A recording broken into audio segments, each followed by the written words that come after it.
We will to parachute all the guns of the foe and still get ready. Airborne from skies of blue. Ready to go. We're coming. Make your jumps and take your bows today. Let's go put on your boots. Your jumping boots, your parachute. Your parachute, get all those gliders ready to attack today. Go, go. So this is something that is also in the historic Washington courthouse, and we have from Knife Magazine, Mark Zalesky. Mark, tell us about what we have going on here in display. Well, up here in the 1871 courthouse, we are exhibiting some antique Bowie knives and things associated with antique Bowie knives, but with particular emphasis on James Black, because we are in Washington, Arkansas, after all.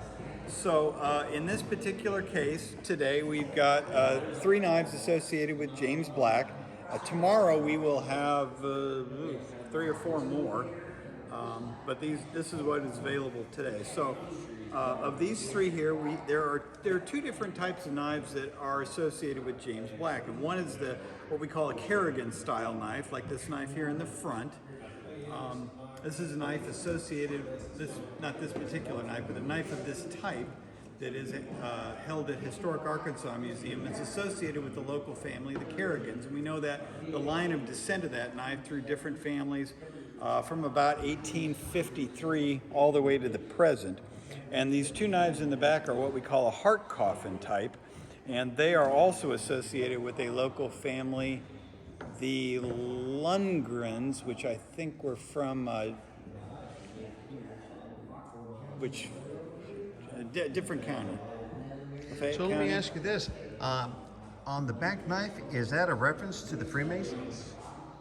Well, yeah, the decoration on it, on that knife right there is absolutely Freemasons. There was a lodge here, Mount Horeb Lodge here in Washington, which is 1836, 7, something like that, is when it was founded.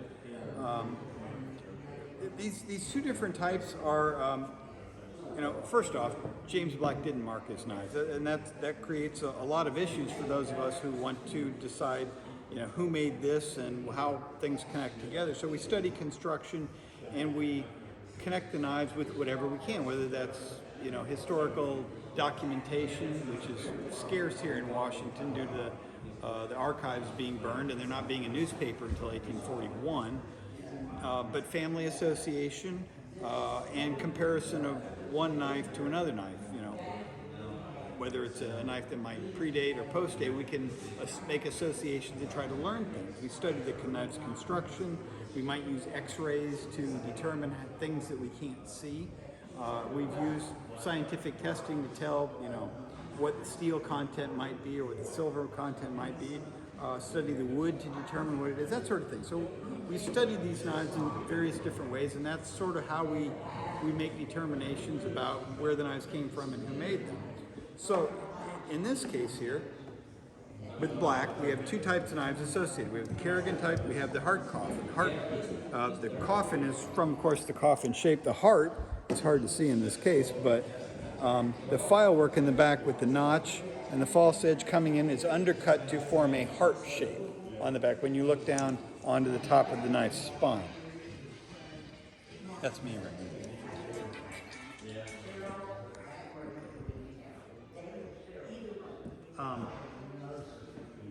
So one of the really interesting things here is that downstairs there's a large blow-up of a daguerreotype that was shot in 1841 over on the 2nd floor of the courthouse. It's crosstown. And in that photograph, we have 2 guys. One of them is supposed to be James Black, and the other is Jacob Buzzard. And when you blow up that photograph, high resolution, it's quite clear that the knife, the guy that I think is James Black, some debate, is holding a knife like this one, like the Kerrigan style. And Jacob Buzzard is holding one of these. Very good. And so that is in Washington here, 1841, they were together. Now the next question is, what does that mean? Because we don't know. The only documentation is the family tradition of who is who in the photograph, and that there's debate about that. It's crossed up. But the knives are prominent. So the guy has, each guy has the knife in his hands stuck into the table in front of them. It's the first object out front. They're trying to tell us something. Black has been blind for 3 years, can't make knives anymore, but he's got this knife in his hand. Is he trying to say, I made this, this is my mark on the world, this is what I did? Seems reasonable. So what's the other guy? He's got one of these knives. Really nice knife. My knife was inspired by what this guy did. Is James Black maybe endorsing the style of knife? Is Buzzard saying, I made this, or I had someone make this, or this is my friend here, and we're continuing his style of knives? So we don't really know what it means. We can only speculate. But we do know that those two knives were together right over there in 1841, and that's pretty darn early. And Black is supposed to be in the photo. So, you know, we can take that all different directions. You know, this is not the first Bowie knife. You can argue what the first Bowie knife is, but to me, maybe the first Bowie knife would be the knife that was involved in the sandbar fight. And that's September of 1827, and Black was still out in West Arkansas in that time and not blacksmithing, so far as we know. So that's not a Black knife. And the reason Bowie said it was a knife made on, well, they said he made it, but he meant probably that it was made on his plantation by Jesse Clift, which Michael down there can talk about that style. We did a video earlier of that. Yes. So, you know, that's a totally different style of knife. Did James Bowie have one of these? Well, there's a tradition that says that. We don't know that. We don't really. It's really difficult to know what Bowie might have had. When I think of something like the Sea of Mud knife, The Sea of Mud is a Kerrigan. Yeah. Clearly, and we know that the Sea of Mud knife was found with a segment of the Mexican Army that was at the Alamo and also went through Goliad on the way to the campsite where it was lost. So to me, if you want to talk about a knife that is known that could have been Bowie's, it could have been Bowie's. It could have probably been another 200 guys, but it could have been Bowie's. It could have been Crockett's. Crockett came through Washington on his way down to the Alamo too.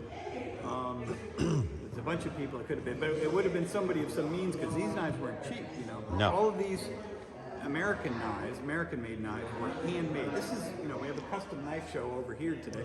This was a custom knife in 1830. all well appointed with nickel, silver, and what have you. With silver. With silver. And early on, the Americans liked to use silver, and they always did. The English like to use nickel, silver, and you know, many of the American makers did too. But these knives are all silver, coin silver, made out of coins. So now going over to our right. Well, we can look at this a number of ways. So way down on the far left here, or right as you look, we have some knives that predated the Bowie knives. We have dirk knives that people carried concealed generally for purposes of self-defense prior to such a thing as a Bowie knife. Again, concealed. So we have some Scottish dirk isn't maybe a direct ancestor, but you know, a knife maker coming from Scotland, if asked to make a self-defense knife, would be influenced by the Scottish dirk, or might, you know, if you come from Germany, you may be influenced by a German butcher knife. If you come from England, you may be familiar with English-style dirks. Now, what nationality was Bowie? You're asking me a question that better answered over here. All right. He was Scots-Irish. Scots-Irish. But what we had happen here in America is there were knives for self-defense before Bowie knives, Definitely. generally concealed and not shown, which were considered mostly kind of a dastardly weapon. If it's concealed, that's inappropriate because, you know, you want people to know that you're armed. But what happened with the Bowie knife when James Black and others started producing these things is it became popular to wear them exposed. And when they're exposed, we want them fancy, we want them to look, and we want to show off that we have money, we have fine taste. That's why I wear mine. And don't mess with me because I got this thing right here and I know how to use it. That's what you're trying to communicate. Yes, indeed. With this. And so Black fits right into that. Now, you there's a debate. Did he make the first Bowie knife? Did he make a knife for James Bowie? We don't really know the truth of all that. What we do know is that he was a very early Bowie knife maker. He had a very distinctive style and unique construction, and he was very influential. So we start with this sort of stuff. We have the sandbar fight in September of 1827, and then we have this surge of interest in a self-defense knife, a knife like Bowie's, which evolves into Bowie knife. And we have this melting pot, like we have in America, of all these cutlers making knives in the styles that they're familiar with, using the traditions that they're familiar with. So it's a melting pot of knives as well. So if you're in Philadelphia and you've heard about this thing called a Bowie knife, and it sounds like a really good idea, you go to a local cutler and you ask for a knife like Bowie's. Well, he doesn't know what it looks like, but he might know how to make a knife that looks like something he's familiar with. What you wind up is with a melting pot of cutlers with different inspirations, producing a knife based on what they know. And so it comes out in different ways. And Black is an example of that. So Black came from Philadelphia and was probably inspired by things. I mean, he was a silver plater. He's probably familiar with the spoons and things that were around then. Coffin shape was a popular shape. And when he was called upon to make knives here, he took what he knew and applied it to the style of knives and created something new. And that something new became popular very quickly.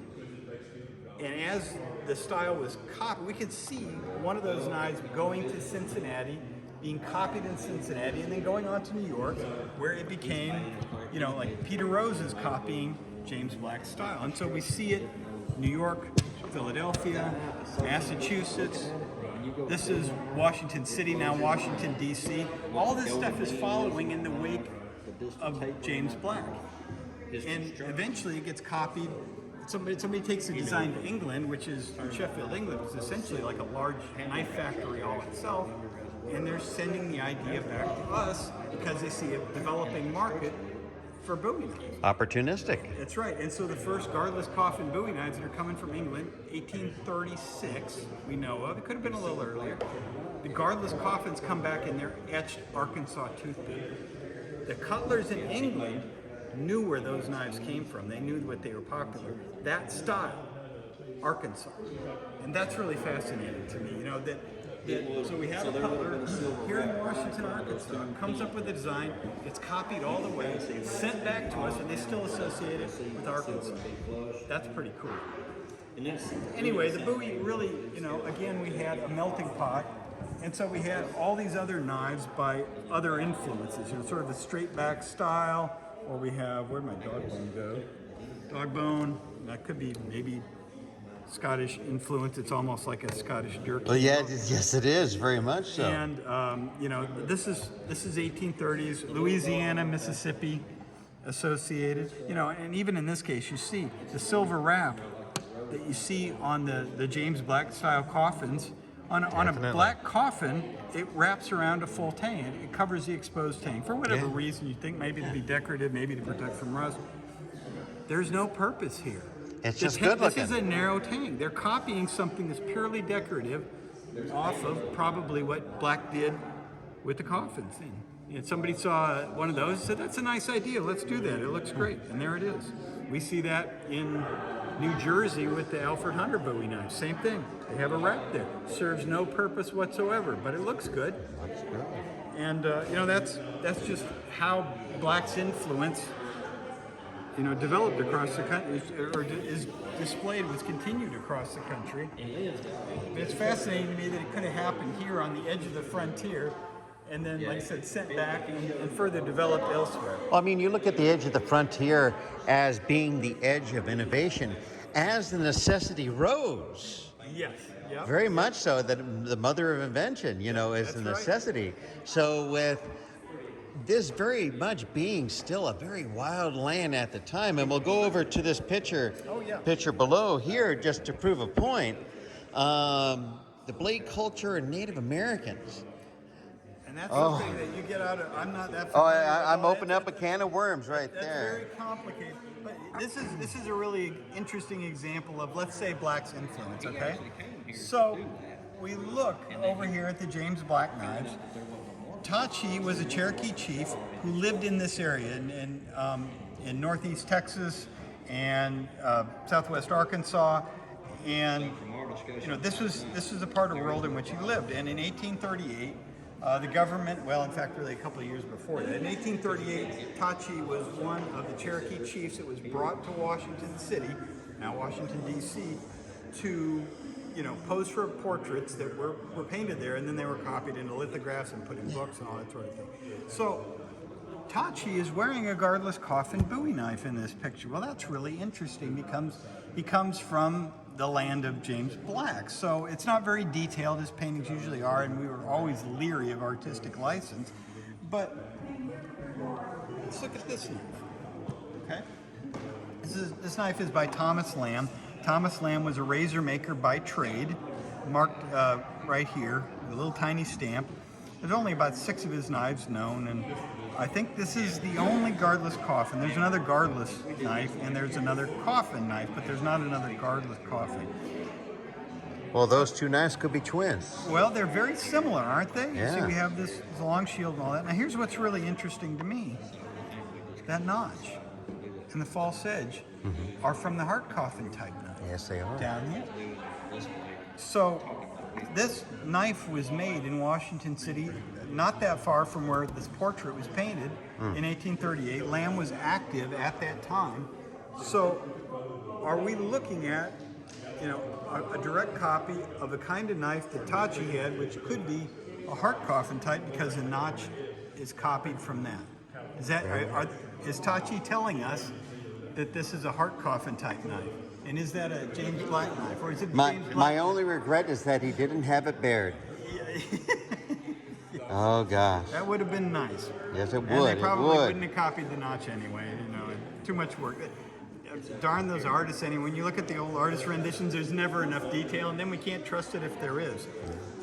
But to me, that's fascinating. We didn't have a newspaper in Washington until 1841. We don't have much documentation. The papers from the courthouse were largely burned. Unfortunately, a large portion of the town burned, right?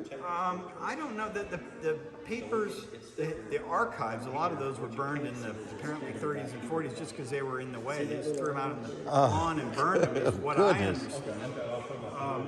So we are forced to do the best we can with what is available to us, which is the knives themselves, and what documentation we can find for them. And at the moment we're studying the James Black property and seeing what we can find on it. Oh, you're doing it there? Isn't there like an archaeological dig? It is not an archaeological dig yet, but it may be soon. That would be something to see. We have found with metal detectors, we have found a bunch of pieces of iron and steel that are cut off, evidence of forging. We have found a very old file, about the right period, big bastard file, parts of it anyway, broken.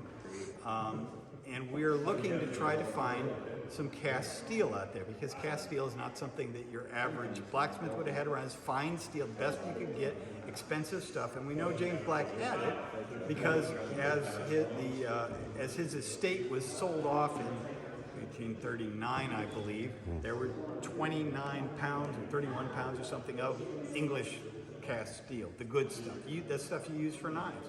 So if we can find some nice cast steel on that site and connect it to the stuff that's in the knives, that's a pretty good hopefully we're sending our thoughts back in time to someone who was very clumsy and would have accidentally just dropped something somewhere where we can find it. Lo, these many years in the future where we are now, just so that we can learn more about it. Really, it would have been great if he would have dropped a pommel wrap or a washer or something. Would be great. Unfortunately, they were made of silver, and if he dropped it, he probably picked it back up. Yes, indeed. But we're using all the tools at our disposal to see if we can advance the knowledge of these knives, see what we can do with that.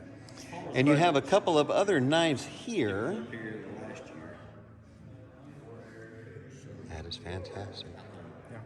So we have, of course, the famous old hickory knives, I suppose. This is the This reminds me of a song. We fired our guns and English kept the coming because we were a half horse and half crocodile. Oh yeah, so this is an example of what the English would have sent back to us. This is a reproduction from the 70s by Fred James, who made a lot of reproduction Bowie knives at that time. Yes, and indeed. they're very much inspired by the English style of making things. But essentially, this is a copy of a copy in a sense, because the British copied the American knives and sent them back to us, and then here this is another wave back in the 70s when people got interested in Yes, collecting. indeed. So this is an original Sheffield knife. It's probably 1850s era. This is Samuel Ragg. That is very ornate.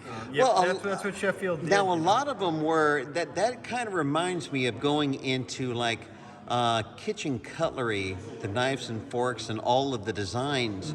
I mean, there even came down to a point, maybe the California Bowies, where they were heavily influenced by the English, if I could be mistaken, but just the very fine work that they would do on the knives and forks and all that stuff. Yes and no. Sheffield knives, the Sheffield Bowie knives were essentially, the whole town of Sheffield was like a big factory. And in Sheffield, the people who made the knives, dozens of hands touched every knife on its way out the door, because you might be a blade forger and you forged a couple of particular styles of knives, and that was your whole career. That's all you did, was forge Bowie knives or knives of that sort. Or maybe you were a hafter and you just put the handles on the scales. Or maybe you were a trim manufacturer and you manufactured the trim, but your trade was very specialized in Sheffield. And the name on the tang, in this case this is a rag, that's the guy who coordinated everything and had it all put together and had his mark put on it. So he was the guy who coordinated the trim manufacturer and the hafter and the forger and the grinder and the polisher and the etcher and sheath makers and all that into a final product. Now in America, what we had essentially custom knife makers. Now they might have some help in the shop. They might have apprentices. Maybe they had a dozen guys, some of the big ones. But they're more like a custom knife than a factory. And the Sheffield knives to me are more of a factory knife than a custom knife. Mass production. They had the ability to do things because of the specialized trades that the American makers couldn't have, like these fancy mounts. In America, like if you're talking about a California knife or something, those knives, instead of having production mounts, they're hand engraved. Every bit of it is hand done.